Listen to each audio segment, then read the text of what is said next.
Mindfulness of states of mind. In this meditation, a guided meditation, we will explore the different states of mind.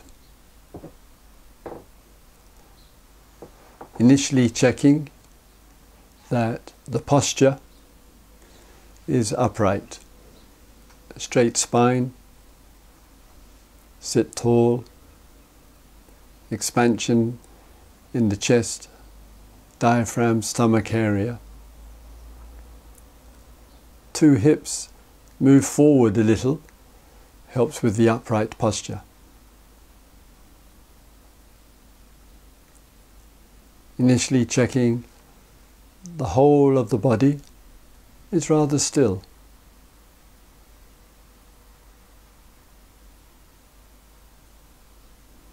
What is the state of mind right now?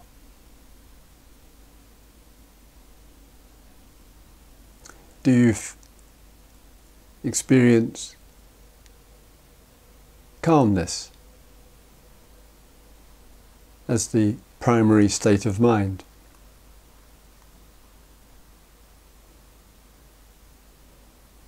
Do you feel quite established here and now? And therefore clarity is the primary state of mind.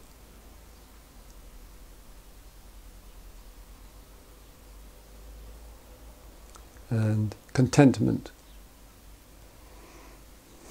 To be conscious, mindful, rather still, in order to be familiar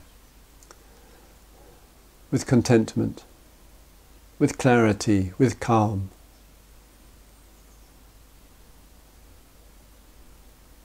So one is not accumulating stress, not indulging in yesterday or tomorrow.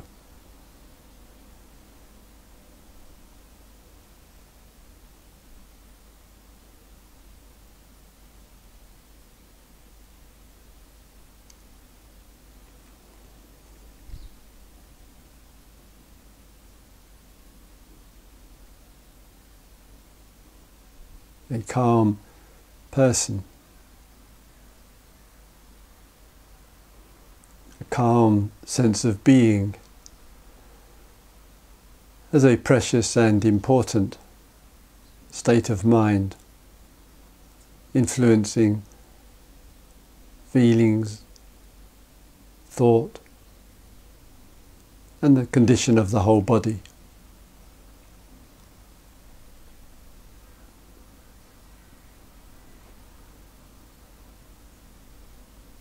Let us give regular daily practice to knowing this state of mind. Sitting on the bus, sitting on the car, sitting in the kitchen, in the office, on the meditation cushion, on the wooden kneeling stool.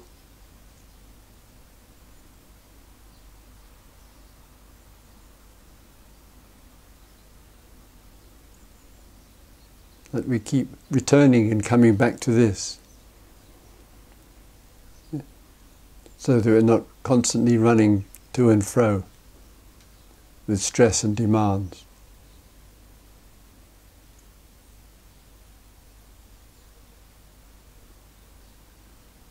Being clear about the non-content, the agitated, the anxious, the speedy, the busy state of mind.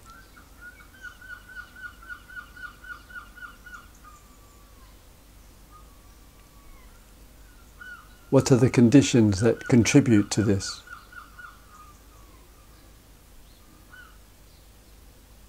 Dependency on results, getting what I want,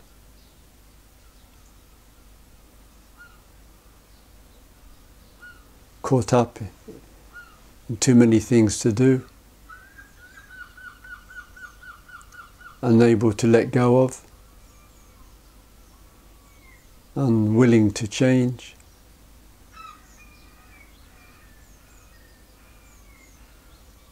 Lack of inner peace.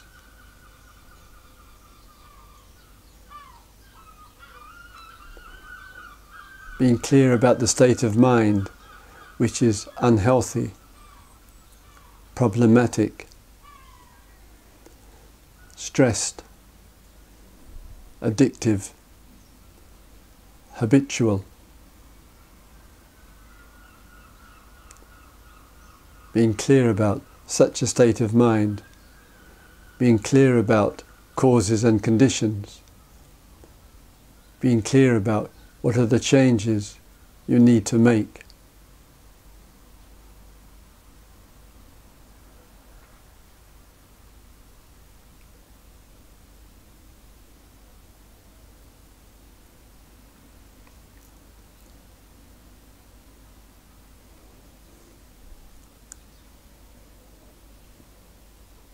Mindfulness of the state of mind which is without desire, neediness, wanting, pursuing, longing in it. Without addiction and habit.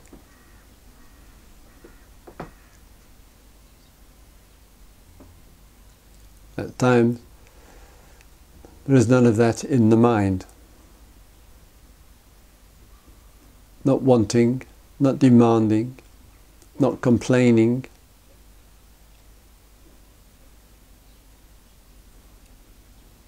Be mindful of the state of mind, free from anything problematic in it. Being familiar with it, so that we can return to it.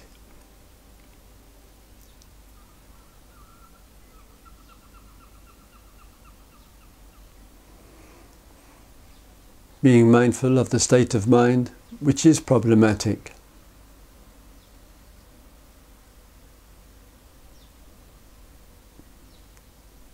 Do you have the inner resources to make the changes?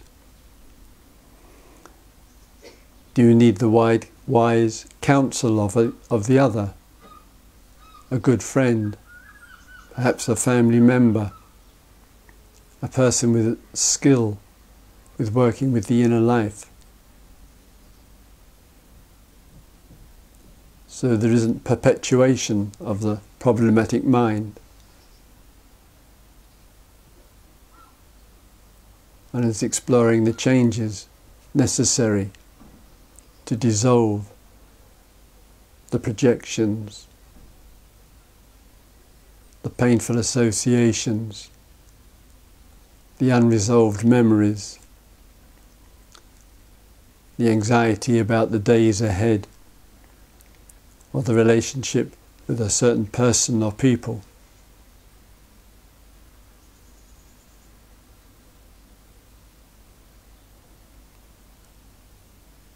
Recognition of the mind which is calm and clear and content. And recognition of the mind which has lost calm, lost contentment, and lost its clarity.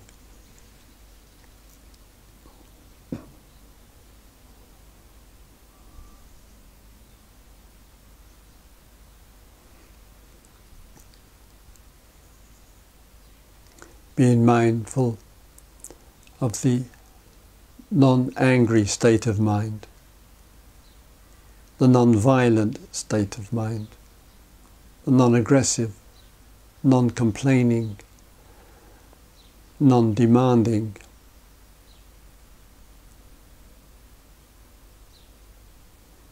And in the absence of those problematic mind states, maybe inner peace, or love, or kindness, or empathy. The Buddha said, those who live with wisdom dwell with a deep sense of empathy for others, for their circumstances, for their situation.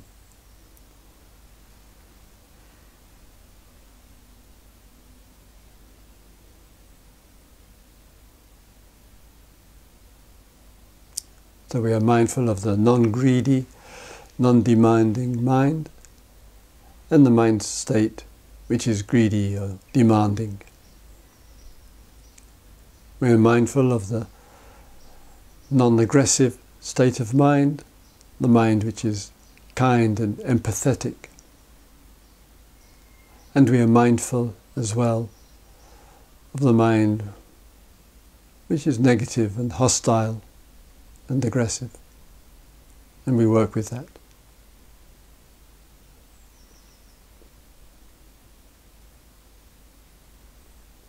We are mindful of the mind which is bold, fearless, clear, confident, trusting, willing to take steps, healthy and sometimes into the unknown.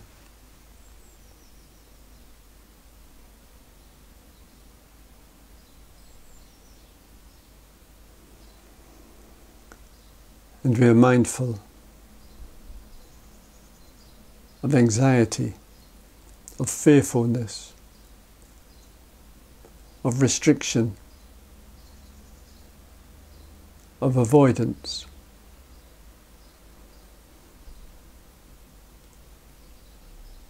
And we look at what steps can be taken to change that.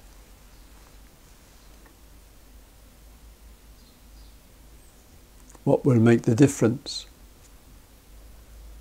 So we're not afraid of life, of ourselves, of others.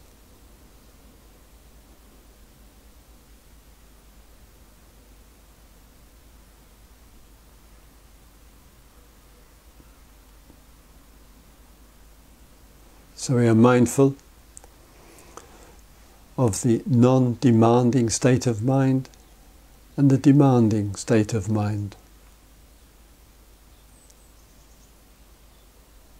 We are mindful of the state of mind without any negativity in it, and we are mindful of the state of mind with negativity in it.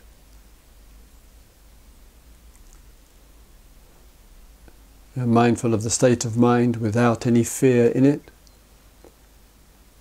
and we are mindful of the state of mind with fear in it.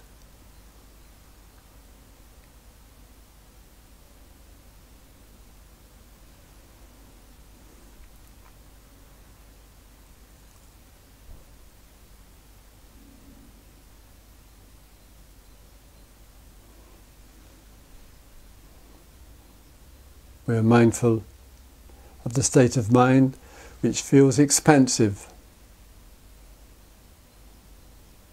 the enjoyment of the summer's day, the receptivity to another person,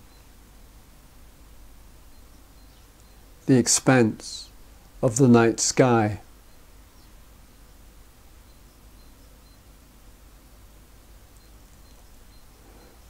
the expanded vision, the act of creativity. We are mindful of the expanded consciousness, receptive.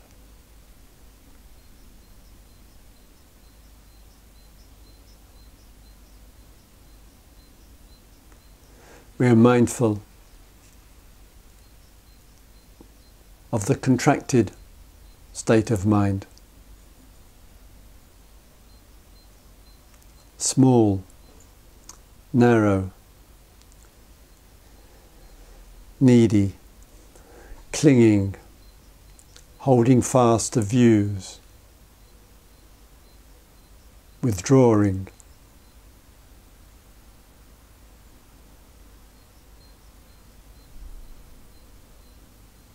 So we are mindful of the expansive and the contracted, and we work to unpick and open up the contracted.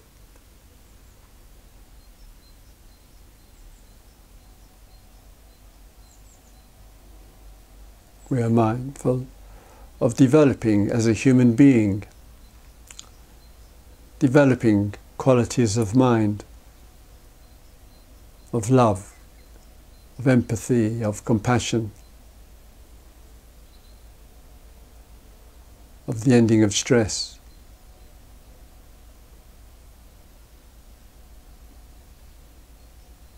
Developing the mind of useful knowledge, things worth knowing about, of discovery and insight.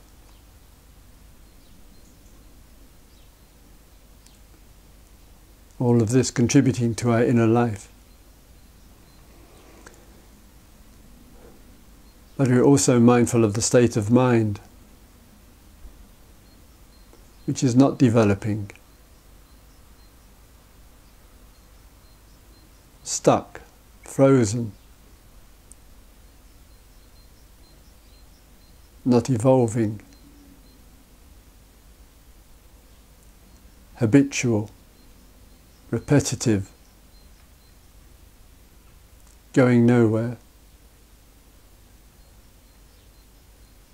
Then what needs to happen to change that, indoors and outdoors, in the way that we relate?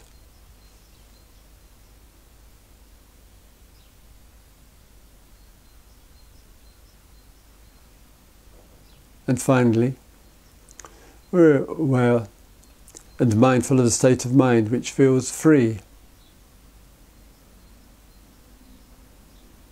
not burdened with life.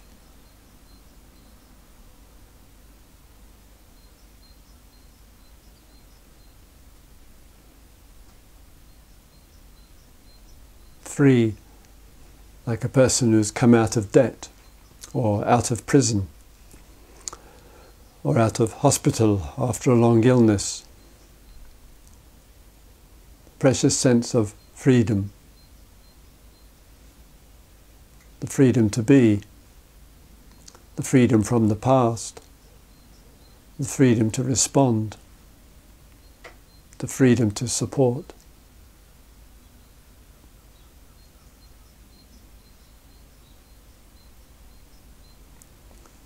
One is aware of the state of mind which is not free.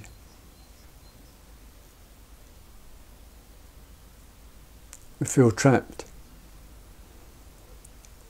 through identification with a role, perhaps, through not getting what we want, through living in the past or indulging in future, or feeling oppressed by others or ourselves.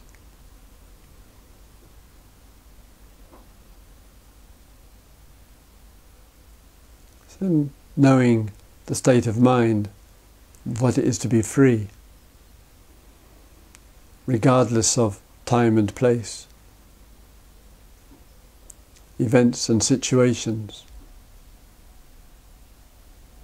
and being clear about the state of mind which is not free, and what can change that.